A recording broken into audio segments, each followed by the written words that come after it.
matagutlo, matagadlaw. Adunay mga panghitabo dito sa kauluhan. Panghitabo sa gawa sa atong nasod ug adunay mga panghitabo dinhi sa atong dapit. Mga panghitabo nga mao'y makapaikag sa katawhan nga mabinantayon sa lakat ug dagan sa panahon karon. Itanyag ning istasyon DXSR ang 7 o'clock Breakfast News.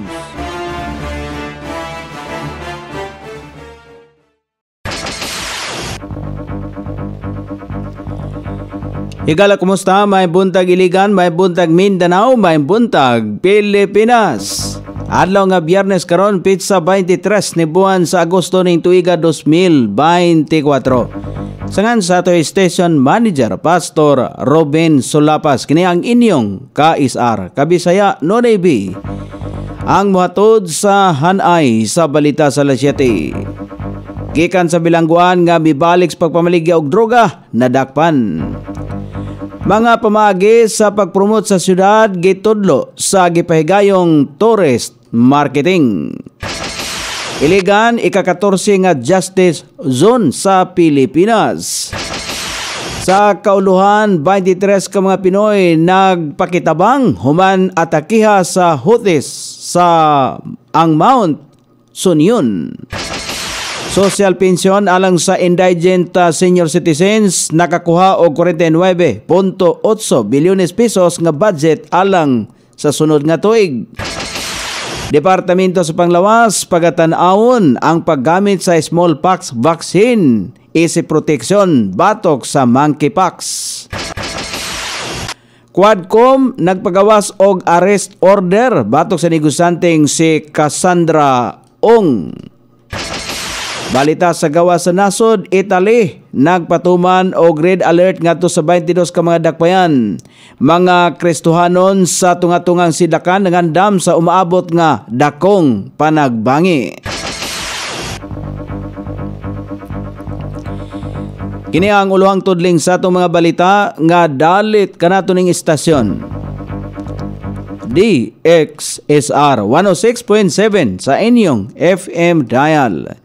Ang bugtong radyo sa dakbayan siligan nga nagsibya sa balang kasulatan, pinasubay sa inspired and preserved, not simply dictated King James Version sa Anchor Broadcasting Corporation. O karon sa kumpleto nga detalye o nasa balita din sa Iligan, gidakop og balik sa niaging gabi sa City Drug Enforcement Unit ang usa ka lalaki sa bypass operations nga giilang gilusad ang mismong bypass operation sa panimalay sa suspek sa Purok Madasigon, Fort East, Barangay Tubod ning Dakbayan Siligan. 2 ka tuig og napulo ka bulan nga nabilanggo kaniadto ang suspek kini gumikan sa pagkakonbikto gihapon sa kasong pagpamaligya og droga sa niaging gabi. Napalitan kini og usa ka pakete sa gituang shabu nga mobalor og 500 pesos og nakuhaan pa og 17 ka pakete. Ana karon sa kustodiya sa Police Station 4 ang operasyon sa CDAO gisuportahan sa LGU Iligan.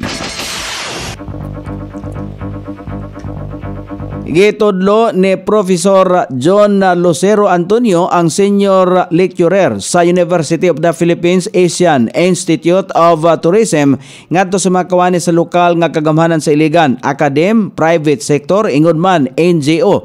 Ang mga pamaagi aron mas maila ang syudad sa Iligan isip tourist destination sa nasod. Kini atol sa gipahigayong tourist marketing and branding workshop. Tinguha nini nga makabaton og brand identity ang syudad nga makabaton kon makatabang aron mas mailhan kini dili lamang sa mga mobisita sa Iligan, lakip sa kasikbit ng mga local communities. Apil sa gisgutan ang mga pamaagi nga makatabang sa pagpromote sa syudad gamit ang nagkalain-laing media tools sama sa radyo, telebisyon, social media, website o guban pa. Importante ang pagbaton og slogan og logo nga makapahinumdom sa mga turista sa ila ang maayong kasinatian og serbisyo nga mahatag ning syudad sa Iligan. Gipili ang Iligan sa Justice Sector Coordinating Council, GSCC, nga gilangkuban sa Korte Suprema, Department of Justice ug Department of the Interior, ang local government, DILG, isip ika-14 nga justice zone tibuok nasod. Kini tungod sa kaabtik o kaandam sa iligan sa pagpugong sa online sexual abuse and exploitation of children o SAIC. Ingon man pagsanta sa mga gahimo og laway nga mga materyales nga galambigit sa mga bata, girekognisar usab ang iligan sa aktibo nga paghatod og hustisya sa mga biktima sa OSAIC. Ang Justice Zone adunay Justice Sector Coordinating Council nga langkuban sa kapulisan, mga piskal, hukmanan, bilangguan, mga NGO, mga universidad o komunidad sa lugar. Aduna sila sistematikong koordinasyon aron nga masolusyonan ang mga babag sa paghatag og hustisya alang sa mga batang biktima. Sumala pa ni Jennifer Parahili Sangguyod, ang focal person sa OSAIC LGU. Ilusad ang ilang Justice Zone bayanihan alang sa katarungan sa Setyembre 3 ning tuiga sa balkoni alas 7 ang takna sa buntag. O karon sa balita sa kauluhan nga mabasa sa nagkalain-laing gula sa pamantalan karong adlaw nga nahipo sa lawak balitanan ning istasyon. DXSR 106.7 sa inyong FM dial. Ang bugtong radyo sa dakbayan sa iligan nga nagsibya sa balang kasulatan, pinasubay sa inspired and preserved. Not simply dictated, King James Version sa Anchor Broadcasting Corporation. Nangayo og pakitabang ang 23 ka mga Pinoy seafarers sa sakay sa tanker nga Mount Sunion human kining giatake sa rebelling Houthis. Gigamitan sumala pa sila og missile samtang naa sa kadagatan sa Yemen alauna sa hapon niadtong Agosto 21. Sumala pa sa taho 29 ang kinatibuk ang tripulante sa barko. Kung asa 23 nini ang mga Pilipino nga nagagikan sa lain-laing bahin sa Pilipinas. Duha ang gikan sa Iloilo City, isa sa Cebu City, isa sa Talisay City, dakbayan sa Sugbo, isa sa Calatrava, Negros Occidental, duha sa Davao City, isa sa Cananga, Leyte, isa sa Parañaque City, isa sa Hilongos, Leyte, duha sa Manapla Negros Occidental, isa sa Lucban, Quezon, isa sa San Juan, Batangas, isa sa San Carlos City, Pangasinan, isa sa Muntinlupa City, isa sa Malaybalay City, Bukidnon, isa sa Jones Isabela, isa sa Pangantukan, kon Patnungon Antique, isa sa Bugasong Antique, isa sa Ubay Bohol ug usa sa Samar. Sa inisyal nga investigasyon nasigpatan ang duha ka missile nga gidudahang gikan sa mga rebuilding Houthi samtang kini ang naglayag sa Red Sea paingon sa Africa. Tungod sa pagbusikad, naapektuhan ang engine sa barko nga gipanag-iyahan sa Grace o Delta Tanker Company. Ang pagbuto usab maoy hinungdan sa pagkasunog sa barko. Ikaduhang kon ikatulong missile attack na kini sa Houthis sa naasing kompanya sa barko.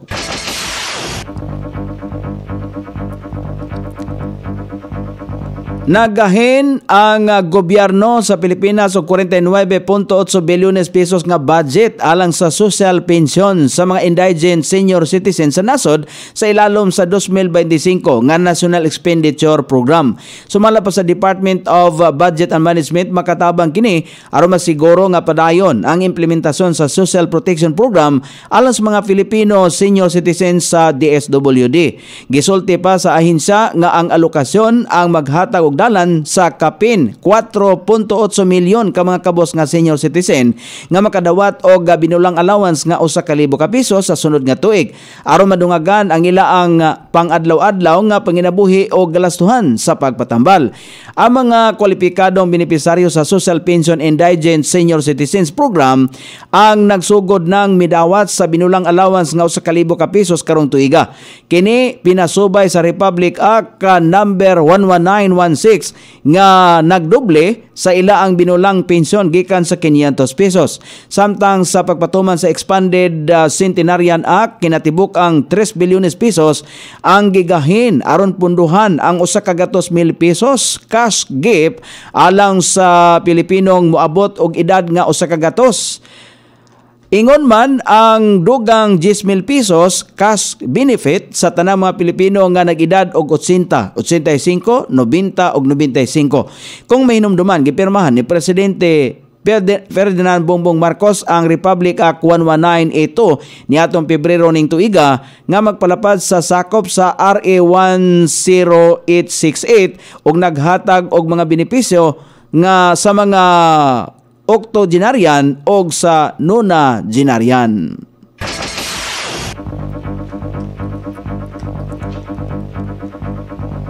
Padayon sa balita nga nahipos karubutaga pagkatanaon sa Departamento sa Panglawas ang mga smallpox vaccine nga magamit isip proteksyon batok sa monkeypox. Sumala pa sa ahinsya nakigsulti na kini sa World Health Organization aron maka-access sa mga bakuna kontra smallpox isip proteksyon sa gikahadlok kang monkeypox. Gisulti usab ni DOH Assistant Secretary Albert Domingo nga adunay pagtuon migawas kung asa nakitang nakahatag og cross protection ang smallpox vaccine batok sa monkeypox. Bisan pa manini wala gihapoy supply sa naasoyng bakuna dinhi sa Pilipinas tungod kay ang dakong bulto nini ang gihatag sa mga nasod sa Africa kung asa kasamtangang misamot ang pagkuyanap sa monkeypox. Positibo usab si Domingo sa mamahimong tubag sa WHO kon mausab ang focus nini og sugdan ang global strategy batok sa monkeypox. Sugdan ang distribution sa smallpox vaccine nga nakaandam na sumala pa niya ang Pilipinas nga dawaton ang naasoyng vaccine. Nagpagawas og arrest order ang Quad Committee batok sa negosanteng si Catherine Cassandra Leong.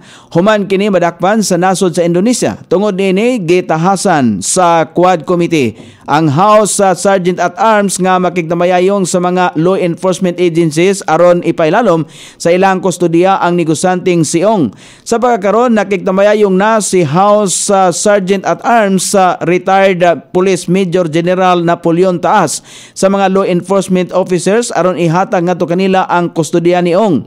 Si Ong ang na-cite in contempt sa House Committee on Public Order and Safety tungod sa wala nini pag-atubang sa pagdungog bisan pipila na kahigayon nga giimbitahan. Ang negosanteng si Ong ang nalambigit sa illegal nga operasyon sa Pugo irekomendar sa komite nga bilanggoon si Ong sa House Detention Facility sulod sa 30 kadlaw. Gipagawas ang arrest order niadtong Agosto 21 ning tuiga nga pirmado nila ni Representative Robert S. Barbers, Representative Bien Venedo Abante, Representative Dan Fernandez, Representative Joseph Stephen Paduano og House Secretary General Reginald Velasco. Loyon ning tanan. Gusto sa Quad Committee nga matubang si Ong aron hatagan og katinawan ang pipila ka mga isyu sa Pugo. O karon sa gawas sa nasod, nagpatuman ang nasod sa Italy og red alert ngadto sa 22 ka mga dakbayan tungod sa nasinatian ini nga grabing kainit. Kini nga nagpasidaan sa gipatuman kaniadtong niaging semana diin anaa sa 19 ka mga dakbayan apil nini ang kabisira nga Roma ang nakataho og pagsaka sa temperatura. Nagpahibalo usab ang gobyerno nga ang kainit nga nasinatian sa mga dakbayan moabot pa sa pipila ka mga semana. Tungod nini nangandam usab ang mga tourist spots og tubig nga mainom og uban pang gamit pagpandong aron nga pakigbatukan ang kainit sa panahon. O karon sa balita sa kinabuhing Kristohanon, nangandam ang mga Kristohanon nga anaa sa tunga-tungang sidlakan sa posibilidad nga adunay umaabot nga dakong panagbangi. Isa sa naasoyng panagbangi ang Israel-Hamas war nga nakaapekto sa mga katawhan sa Levant sub-region. Ang mga Kristohanon usab sa Iraq nabalaka sa mga pagpamumba sa Iran ngadto sa ilahang nasod kon moapil usab kini sa panagbangi sa Israel ug Hamas. Sumala pa sa mga pagtuon nga gipahigayon sa BMG usa sa mga negatibong epekto sa panagbangi sa tunga-tungang sidlakan mao ang PTSD nga nasinatian usab sa ubang mga Kristohanon nga nakasaksi sa kanhi panagbangi nga gipanguluhan sa ISIS. O karon sa kahimtang sa pagbanabana sa dagan sa panahon, ang easterlies padayon makapektar sa Luzon o Kabisayan, samtang ang tropical cyclone nga nasa gawas sa Philippine Area of Responsibility nga gitawag og Storm Sansyan, Consyansyan. Anak ni may mutang sa gilayong 2,335 kilometro sa sidlakang bahin sa Central Luzon. Nagdala kini og gikusgon nga hangin nga usa ka gatos kilometros matag oras, nga dunay pagkuso-kuso nini nga 125 kilometros matag oras. Ang Zamboanga Peninsula, Palawan, Occidental Mindoro, Antique, Basilan, Sulo, Tawi-Tawi ang makaangkon o manag-umon nga kalangitan inubanan sa mga pag-ulan-ulan epekto sa hanging habagat, samtang ang Metro Manila ug ang ubang bahin sa nasod ilabi na ang Mindanao ang makasinati gihapon o madag-umon nga kalangitan inubanan sa patak-patak ka mga pag-ulan kini epekto sa localized sa thunderstorm og easterlies. Sukod sa temperatura dinhi sa Dakbayan sa Iligan, ang kabugnawon ana sa 25 ug ang kainiton mosangko sa 33 degrees centigrado.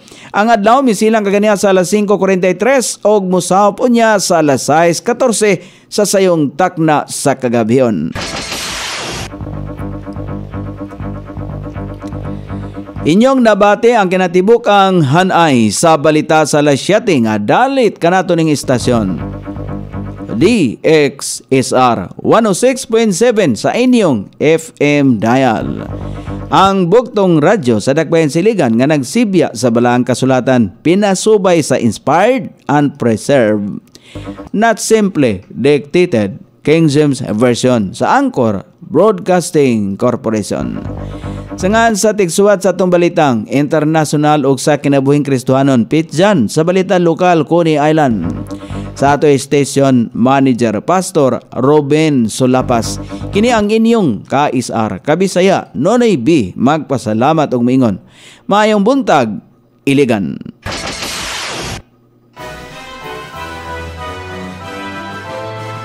Inyong nabati ang 7 o'clock breakfast news hangtod na usab og mga adlaw sa samang takna og sa samang istasyon. Daghang salamat sa iyong pagpaminaw og maayong buntag.